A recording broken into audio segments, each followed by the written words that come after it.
Have you wondered where the wind industry began here in the U.S.?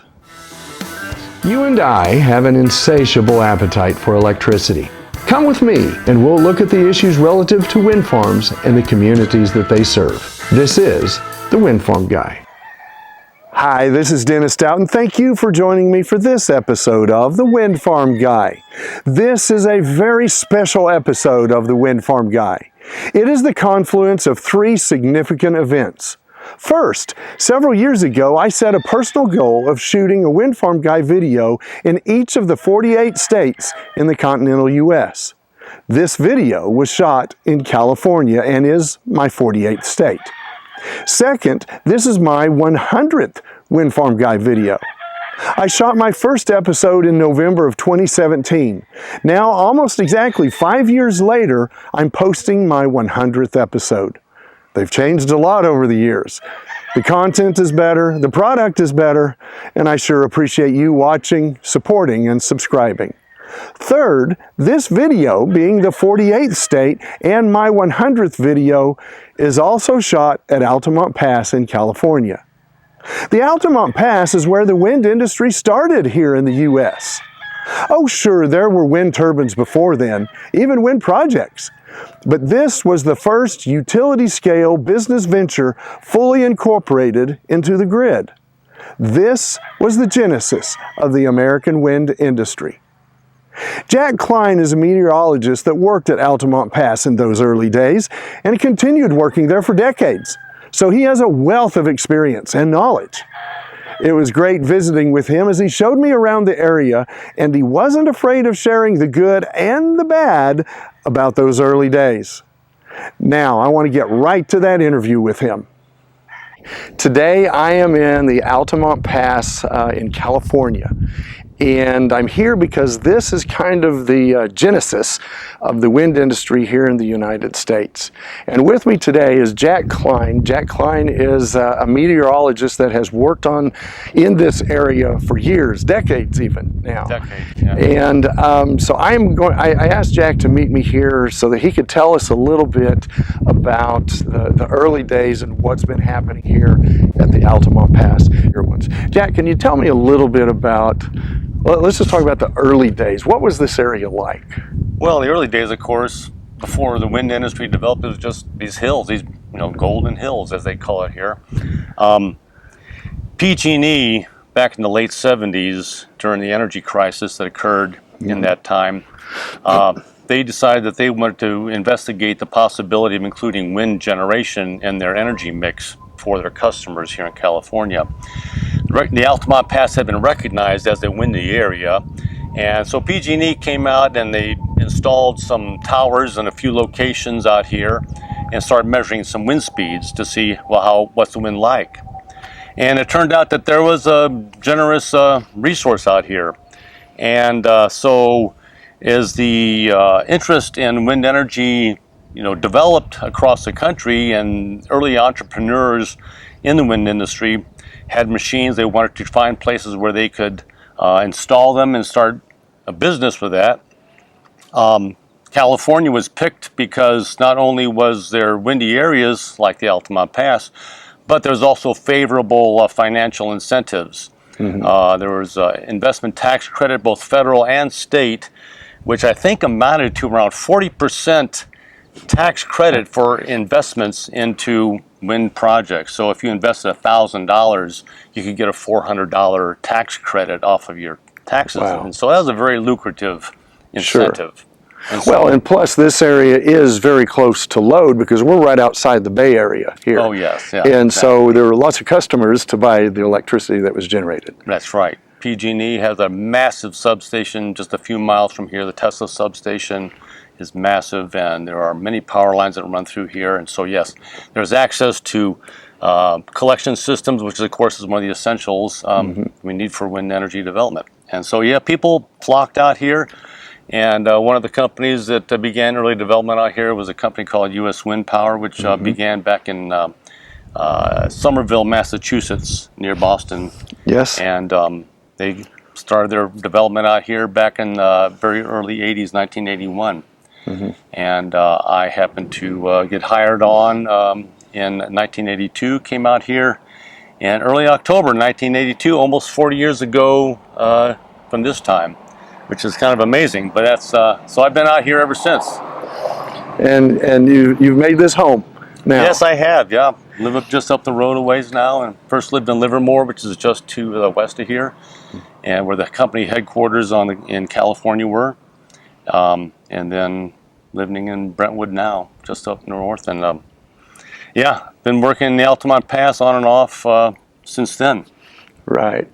I actually previously did another Windfarm Guy video. I was in New Hampshire at the time, and I did a video on a project that was that was a test. I think it was part of UMass, and I forget who they actually partnered with. Could have been the U.S. Wind Power, if I'm not mistaken. But at any rate, it was up for a couple of years. It was just to test the grid stability with the wind putting its energy onto the grid. They discovered, yeah, this is a good deal. The grid is stable. They took them all down, loaded them on the truck, and brought them right here to Altamont Pass. And I think that was, if not the first one, it was one of the first phases to the project that you just described. Tell me about, what was it like? Or this, I mean, it was kind of the wild west. Literally, we're in Western U.S., Dennis. But it was the Wild West. Tell me about it. Wild West. People were flocking out here. Some were legitimate development companies with actual legitimate turbine designs, but there were some rather shady tax scammers going on too, because they saw money to be made. Right. But the majority of the people that came out here, the companies that came to the Altamont Pass to develop projects, were dedicated to building good machines that could produce energy and clean energy, homegrown energy, not fossil fuels, not polluting. So, but they came in from far and wide. There were people that developed with Danish turbines. There were homegrown American turbines. There were some crazy designs. People had some pretty wild ideas about, hey, we could make energy doing it. If we do this, we could make some wind energy. And they tried them out here because there were a lot of landowners that were interested in having turbines on their property because they could get some money from that. And so everybody wins, right? So there were some, it was definitely Wild West times. There were some very sketchy and innovative designs that were installed, many of which the sketchy ones didn't work because they were sketchy. Well, and it was a time of experimenting. Well, yeah. They were trying out new ideas, whether it was sketchy or just hey, I have an idea. Yeah.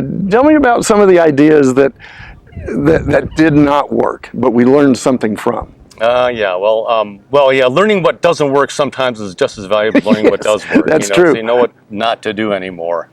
One of the designs that I was most infamous was called the clothesline, which was that's what the locals called it. That's what the locals called it. It was called the sail wing, I think, was the formal name, but it was basically two were rotating towers with drums on the end, but cables were strung top and bottom around the length between the two towers, and vertical sail wings were installed between the two cables, and so they would deploy the sails on these that were strung between the cables through some mechanism, including cables for them, and then they would catch the wind and then start dragging the cable around the two towers, and there was a generator at the bottom of one of the towers that as it rotated, it would turn the generator and produce energy. That was the plan. Well, the whole design was not very well, executed, I guess you might say. A lot of moving parts idea. there. Yeah, a lot of moving parts with the cables and the sails. And how far apart were those two poles? They were probably about 100 feet apart, I think. Okay. And they were fortunately or unfortunately, it was just right over the way, right next to Interstate 580. So it was visible for all traffic going both east and west. So everybody was seeing Everybody could see this thing, and it was it ran for a little bit. I actually saw it run a couple of times, but it was rare because it was not a very good design. So that one didn't last very long. Right. And it became an infamous clothesline. The clothesline. As it was known. And there were other designs, the Montana Windjammer, which looked kind of like a tilt-a-whirl. It was a crazy, another sails on a horizontal axis that would pivot around a center point, kind of like a tilt-a-whirl car would. But as the wind shifted, presumably the thing would, follow the wind, but it would deploy sails, and it would rotate horizontally, and it just became a mess because the cables would break, and then it just all went south. And that was a one-off opportunity, but another innovative design, but it didn't work, and people learned, well, you don't want to do that.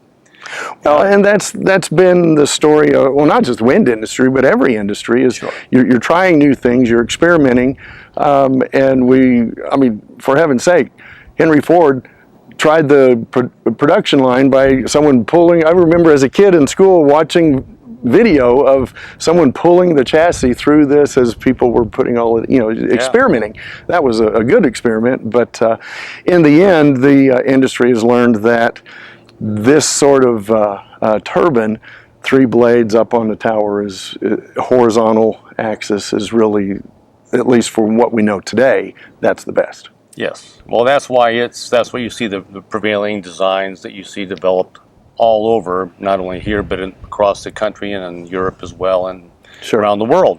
Horizontal axis, upwind, 3-bladed rotor. Right. Tell me some of the, what have been some of the challenges here? Well, the challenges were many, not only because of the how to design and build a wind turbine. Now, when I first came out here working for U.S. Wind Power, their design at the time was a turbine called the 5650, which had a 56-foot rotor diameter, a downwind turbine on a free yaw. So it would the turbine would yaw, pivot with the wind, and use the rotor as like a rudder. Mm-hmm. And part of the design problem, there were design problems that we found out after they ran for a while. The turbulence and so forth would put great loads on certain parts of the design, and then there were failures that would come about because of that. So all these failures that we saw, they were part of the learning process. So the 5650, that went south in a hurry. We started losing blades off of these turbines. As a matter of fact, a funny little anecdote, the blades were coming off so frequently that the wind techs would have they called that a LOBA, loss of blade accident. So they started having a LOBA pool where the techs would say, okay, I think that the next LOBA is going to happen on this date. And then so I put in their money. And then when the LOBA happened, oh yeah, you won. And then they started losing whole rotors. The whole rotor would come off, blades and all. And then sometimes the whole nacelle would come off. I mean, there were any number of different kinds of failures that happened. The tower was a 3-legged tripod. Right. 60-foot high hub height. So the tower is 60 feet high, basically. And then there were cross struts to, firm up the stability of the design. Right. But those cross members became perching opportunities for birds, particularly raptors, red-tailed hawks, golden eagles. And because of the rotor was a downwind design, it's on the downwind side of the tower. If the bird wanted to come in and land on a cross member to perch for a while, it would come in like an airplane does, flying into the wind. Unfortunately, that meant it flew into the rotor many times. And so there were the deaths to raptors of various kinds became a very big problem, not only for U.S. Wind Power, but for the industry as a whole. So trying to figure out how to mitigate that problem was a real challenge, and it continues today because the industry is still very dedicated to the proposition that do no harm to those magnificent birds. Well, the good thing is some technological advancements have reduced that bird strike incidence, tremendously. It's a small fraction of what it was. What's different today that causes such a noticeable improvement in that? Well, there's a number of things, Dennis, actually. One of which is the fact that in the years following the installation of all those thousands of U.S. wind power turbines particularly, they are phasing out and being replaced with these much larger turbines, much fewer of them. Like these are I think 1.8 megawatt capacity. So one of these can replace the generation capacity of 18 of the U.S. wind power 56-100. So we have fewer turbines the tubular tower, there's no perching opportunity there, although you can sometimes see birds perched on the top of the nacelle. But nevertheless, they don't have, the tower design is not a perching opportunity. And sighting guidelines have been developed by wildlife biologists who have studied the behavior of raptors and other soaring birds in this area. And they have determined that because of the way they hunt and how they soar, that if you sight turbines back off the tops of the ridges and avoid notches between ridges where birds can fly through, that just keeping the turbines away from where the birds like to fly is the main thing. And then having the larger rotors that turn more slowly, there are much less of opportunity to have bird strikes. There's a number of things that have been done very happily by the wind industry, because believe exactly. me, the industry does not need that problem. And we don't want it for many reasons, not the least of which is the fact that these birds are magnificent. Yes, and they they're are protected, and we just don't want to harm them. Right. Well, and these larger turbines, there's been such an improvement in the wind industry, in the bird strike situation, that even the Audubon Society is not only do they say these new ones are okay, they are very much advocates. They like them because it's a whole lot better. Not only better than what we had, but it's better than what happens with fossil fuels or whatever. It's the best, safest way to generate electricity. So Jack, tell me about some of the other challenges. We talked about some of the design of the turbines and how things have improved with the birds. What other challenges were there? Well, there were many, actually, because, of course, Dennis, in those days, this was the birth of an industry. Right. And there was virtually nothing known about it, about how, in terms of wind energy, how the turbines would affect one another, their operation would affect each other. And what I'm getting at there is the topic of what we call wake losses. Right. Because, of course, the object of a wind turbine is to take the kinetic energy of the motion of the air and convert that into electrical energy. Correct. So in the process of doing that, you're removing some of the momentum, or the speed of the wind is reduced going as it flows through the rotor of the turbine. So in the wake, downwind of that turbine, or all these turbines, there is less wind than there was as it approached. So the turbines downwind, they're generally going to have less wind than they would have had in the absence of the upwind turbines. And one of the questions was, well, how much? How quickly will those wakes dissipate? How much energy will be left? In the early days, we thought that after 10 rotor diameters downstream, that the wakes would be dissipated. They'd be back to basically free flow air again. Right. Well, it turns out that was definitely not the case, particularly when we pack in turbines 80 feet apart, as U.S. Wind Power did, which is like 1.4 or a little less than 1.5 rotor diameters apart. They were packed in very tightly in strings, and the collection of turbines would remove enough energy that it would take much longer for that wind to regenerate, you might say. And also the fact that the economics suggested that, certainly in the absence of really understanding what those wake effects were, that packing in more turbines into a piece of ground would be much better. Well, unfortunately, it turned out to be shooting oneself in the foot, because they put in more turbines, tightly packed rows, many rows, one after the other. The wake losses would just compound, row after row. It would just become more turbulent, and so that put more stress on the turbines and caused more failures. Right. So it was a pervasive problem that affected U.S. wind power turbines particularly, but it was just common to the area. Challenge was how to design the arrays for maximum efficiency, and also maximum productivity from a piece of ground. It's a trade-off. The more turbines you put in, you get certain net benefits from that, but then you hurt yourself with higher wake losses and lower productivity.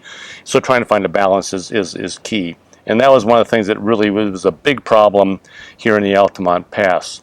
That's right. A lot of what is standard in the industry today was tested and experimented here. That's right. And like you say, turning off whole rows, strings of turbines and seeing how that affected things, and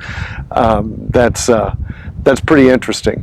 That not only was this the birthplace of it in this country, but because of that, and because it was such a time of trial and learning, that there's a lot of experimentation taking place. That's right. That is very neat. That's very, very cool. Yes, and then besides that, another of the real challenges was trying to understand the variability of the wind speed across the entire Altamont Pass and within a parts of land, because the projects would get developed based on the fact that we had land people that would go out and they would lease property for development from ranchers primarily. And so once we had a piece of ground, say, okay, here's our piece of ground, now where we put the turbines? Well, and how much energy will they produce? Because these are, this is called complex terrain. There's a lot of hills up and down, and then as you go from from this part of the Altamont Pass, we're right near some of the highest elevation, and then as the wind, which blows mainly from the southwest like it is today, goes out toward the Central Valley, the terrain is dropping down. So there's a lot of variability to the wind as it flows over this entire area. We learned a lot about what not to do, which and those are valuable things to know. Exactly. I mean, it hurt. I mean, there were a lot of projects that just did really terrible in terms of what they actually generate compared to what they thought they would be generating, because of these various effects of wind variability. And we are all doing it together. So much what the wind energy industry is today, that's right, is a result of those early days and the trial and error. We learned a lot from it. The industry has learned a lot, and what you see today, the things that they're installing today, comes from what y'all learned here and other things that have been learned elsewhere since then. If you like what we've discussed today, be sure and click like and subscribe below. If you have comments or would like me to discuss a subject relative to wind farms, please also leave a comment. Modern United States wind energy policy coincided with the beginning of the modern wind industry in the U.S., which began in the early 1980s with the arrival of utility-scale wind turbines in California at the Altamont Pass wind farm. Since then, the industry has had to endure the financial uncertainties caused by a highly fluctuating tax incentive program. Yet, it continued to grow. There are now more employees globally in the renewable energy sector than in the fossil fuel sector. The future looks very bright for the U.S. wind industry. This is Dennis Stout, and I'm the Windfarm Guy. Thank you for watching. Working together, we can make good energy decisions and save our planet. I am the Windfarm Guy.